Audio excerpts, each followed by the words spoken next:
അവരിനി വീടിൻ്റെ മുമ്പിൽ വന്ന് നിന്ന് മുദ്രാക്കം വിളി തുടങ്ങാ ചേട്ടാ. ആകെ ചമ്മലാവും. അല്ല, വാക്ക് നമ്മൾ പറഞ്ഞാണേ. അതിന് കാശ് കൊടുക്കാതിരുന്നാലേ പ്രശ്നമുള്ളൂ. കൊടുത്താ തീരില്ലേ? കുറച്ച് പണം ഞാനിന്ന് തരാം. കൊടുക്കാന്ന് പറഞ്ഞവരുടെ വീട്ടിലൊക്കെ അതിന്ന് തന്നെ കൊടുത്തേക്ക്. ബാക്കി എത്രയും പെട്ടെന്ന് എത്തിക്കാന്ന് പറ. നമ്മളായിട്ട് പറ്റിച്ചു എന്ന് തോന്നിയാ ചിലപ്പോൾ പാവങ്ങൾ ശപിക്കും. പിന്നെ ഒരു പ്രശ്നത്തിൽ നിന്ന് രക്ഷപ്പെടാൻ പറ്റില്ല. എന്റെ പേരിലുള്ള 80% സ്ഥലത്തിന്റെ ആധാരവും എന്റെ ഭാര്യയുടെ ചെക്കും ഒക്കെ ഞാൻ നിനക്ക് ഈടായിട്ട് തന്നതല്ലേ. പിന്നെന്താ? രാജാ, പറഞ്ഞു കൊടുക്ക് ഈടിന്റെ കാര്യം. എൻ്റെ നായരെ, താൻ കയ്യിൽ നിന്ന് കാശെടുത്തും ഞങ്ങളുടെ നിന്ന് കടം വാങ്ങിയും തീറാക്കിയ ആ സ്ഥലം അതിനു മുമ്പേ സഹകരണ ബാങ്ക് ജപ്തി ചെയ്തതാ. തീറിന് മുൻപേ മുന്നാധാരങ്ങൾ മുഴുവൻ ശരിക്കും പരിശോധിച്ചില്ലെങ്കിൽ ഇങ്ങനെ ഇരിക്കും. ഏയ്, അങ്ങനെ വരില്ല. രമേശനെല്ലാം നോക്കിയതാ. ഒരാധാരം മാത്രമേ കാണാതെ പോയിട്ടുള്ളൂ. അതിന് പത്രപരസ്യം ഉണ്ടായിരുന്നു. അപ്പൊ അതാണ് കാര്യം.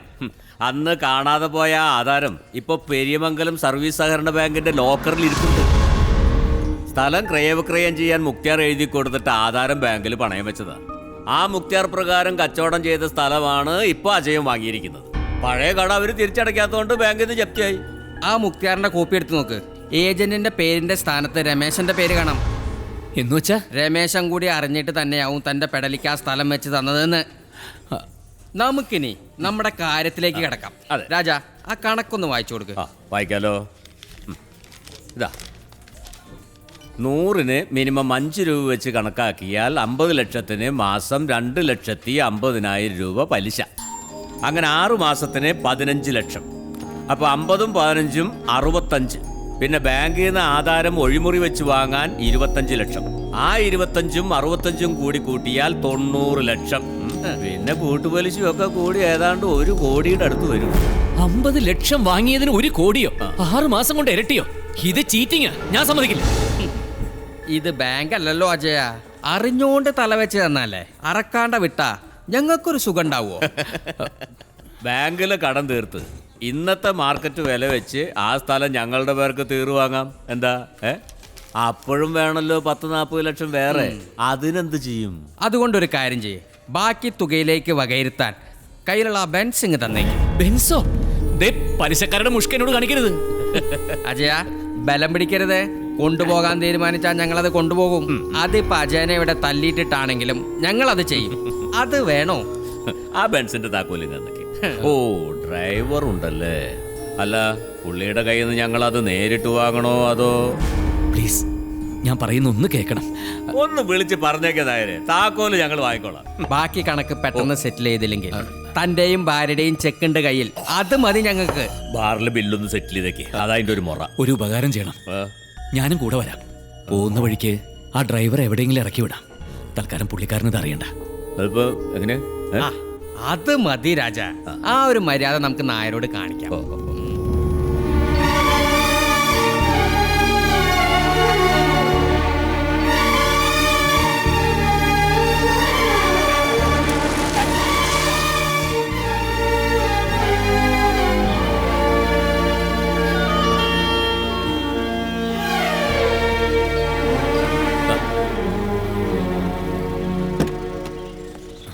എന്താ ടാക്സിയില്?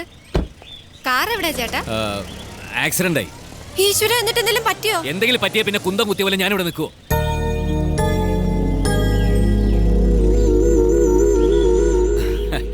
എന്റെ രശ്മി, നമ്മുടെ നാടല്ലേ. ബെൻസാണെന്നൊക്കെ ടിപ്പറുകാർക്ക് നോട്ടമുണ്ടോ? പോരാത്തിന് ഗട്ടറും. ഓ, എനിക്കൊന്നും പറ്റിയില്ലല്ലോ. വണ്ടി വർക്ക്ഷോപ്പിലാ. കിട്ടാൻ കുറച്ച് നാളാവും. അച്ഛാ, ഫോൺ ലക്ഷ്മിയുടെ അച്ഛനാ. ഹലോ. ആ, എന്താ എന്താ വിശേഷം? അത് മോളുടെ ഓപ്പറേഷൻ. ഓ, ഡേറ്റ് ആയില്ലേ? അതെ, അടുത്ത ബുധനാഴ്ച. ഒക്കെ ശരിയാവും പോലെ. ഞങ്ങളെല്ലാരും പ്രാർത്ഥിക്കുന്നുണ്ട്. ഈ ഓപ്പറേഷൻ നടക്കുന്നതിൽ ഞങ്ങൾക്ക് ഏറെ കടപ്പാട് സാറിനോടാ. സാർ എന്നാ പണം തരാന്ന് ഏറ്റില്ലായിരുന്നെങ്കിൽ. പോകുന്നതിന്റെ തലേന്ന് തന്നെ ഞാനും മോളും കൂടി പണമായിട്ടങ്ങ് എത്തും പോലെ. ശരി. അച്ഛനിപ്പോ സ്കൂളിലൊരു ഹീറോയാ. കുട്ടികൾക്കൊക്കെ വലിയ റെസ്പെക്റ്റാ.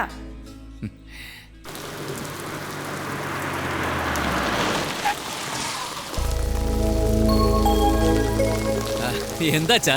നിന്റെ കൂടെ ആ ബെൻസിലൊന്ന് യാത്ര ചെയ്യണമെന്നൊരു മോഹം ഉണ്ടായിരുന്നു. അത് വർക്ക്ഷോപ്പിലാ, ഉടനെ കിട്ടും.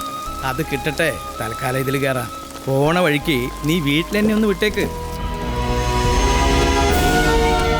പറ, എന്താ നിനക്ക് പറ്റിയത്? എവിടെയാ പിഴച്ചത്? പിഴക്കേ? അച്ഛൻ എന്തൊക്കെയാ പറയണത്? ആ രവീന്ദ്രൻ ഇവിടെ വന്നിരുന്നു. അവൻ്റെ ഭാര്യയുടെ ആങ്ങളെ ദുബായിൽ നിന്ന് വന്നപ്പോൾ നിന്റെ അവിടുത്തെ കുറേ വിശേഷങ്ങൾ പറഞ്ഞു അത്രേ. എന്താവും പറഞ്ഞത്? നാട്ടുകാർ പറഞ്ഞറിയുന്നതിനേക്കാൾ നല്ലത് നേരിട്ട് കേൾക്കുന്നതല്ലേ. എന്താ നിന്റെ ബിസിനസ്സിന് പറ്റിയത്? ഓഹോ, അപ്പവൻ ഒരുങ്ങി പുറപ്പെട്ടിരിക്കുകയാണല്ലേ. അപവാദം പ്രചരിപ്പിച്ച് നാട്ടുകാരെ ഇളക്കി വിട്ടും അജയചന്ദ്രൻ നായർ കുലുങ്ങുന്നില്ല എന്ന് കണ്ടപ്പോ പുതിയ കഥയായിട്ട് ഇറങ്ങിയിരിക്കുക തേണ്ടി. അപ്പൊ രവീന്ദ്രൻ പറഞ്ഞതെല്ലാം നുണ അല്ലേ? പിന്നെ ഞാനാണോ നുണ പറയുന്നത്? ദൈവം തമ്പുരാൻ സഹായിച്ച് എനിക്കൊരു പോറൽ പോലും പറ്റിയിട്ടില്ല.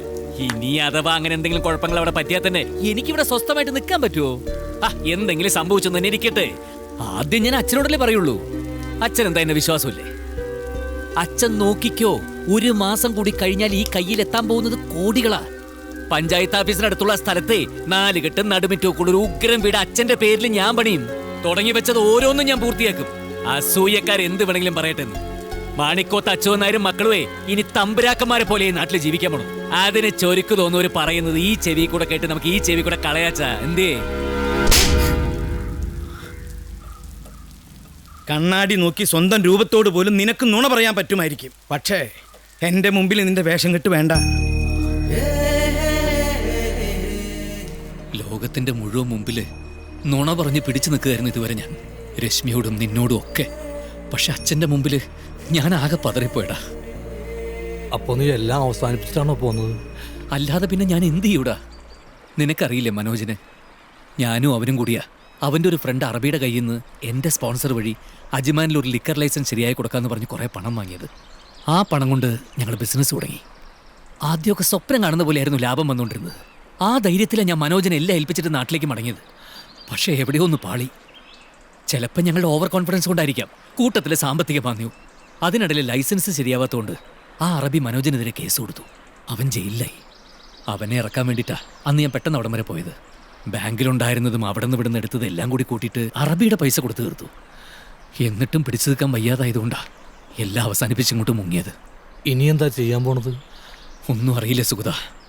കണ്ണടച്ച് തുറക്കുന്നതിന് മുമ്പ് കാൽച്ചോട്ടിലെ മണ്ണ് മുഴുവൻ ഒലിച്ചു പോയ അവസ്ഥയിലാണ് ഞാനിപ്പോൾ. നീ ധൈര്യമായിട്ടിരിക്കെ, എന്തെങ്കിലും ഒരു വഴിതെളിയും.